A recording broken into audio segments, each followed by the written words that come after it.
taxes.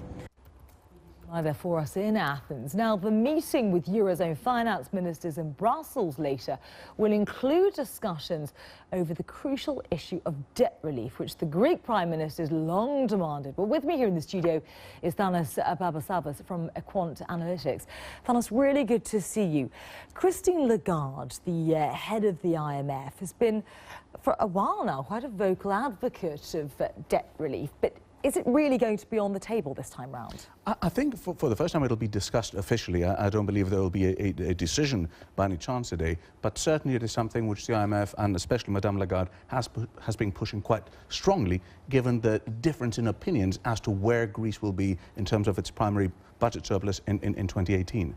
But what is the likelihood of Angela Merkel and the Germans ever acceding to that demand? Well, it's two very key points. Number one, Angela Merkel, because of the other issues, difficulties internally with the refugee crisis, the latest developments in Turkey, the AfD is going to be finding it very difficult to make those steps. At the same time, I believe that the EU policymakers will probably realize that it's only under this current left-wing government that such measures could be passed with relatively contained social unrest. It would be practically impossible for these measures to be passed by the slightly more right-wing parties. I want to pick you up on that because, of course, we were just showing those pictures of riot police responding to petrol bombs being thrown by anti-austerity protesters over the weekend.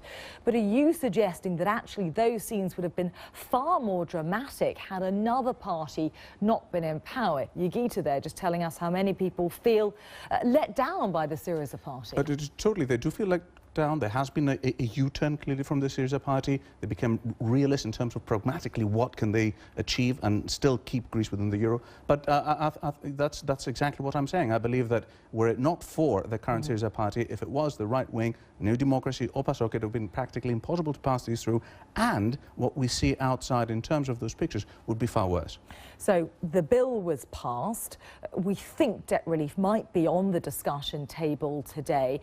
And yet, despite having just mentioned Christine Lagarde as being vocally for debt relief, the IMF is actually hardening its stance on Greece, isn't it? I think it's hardening its stance in order to get that through from the Germans and from Mrs. Merkel. In other words, we're not willing to continue this unless we find a realistic and pragmatic solution to the Greece problem, because clearly it's untenable the way it is currently. And the next major event, July, this payment due, is that going to happen? I think nothing will happen before the 23rd of June. This is more important, I think, than anything else right now with a Brexit situation taking place in the UK. Clearly they'd want to keep any clear signs of uncertainty, any panic, out of the scenes until the 23rd of June. I do believe that will happen through in July, but certainly no volatility before that. OK, so British voters have a stake in the fate of Greece today. Thanos, wonderful to talk to you. Thanos there from Quant Analytics.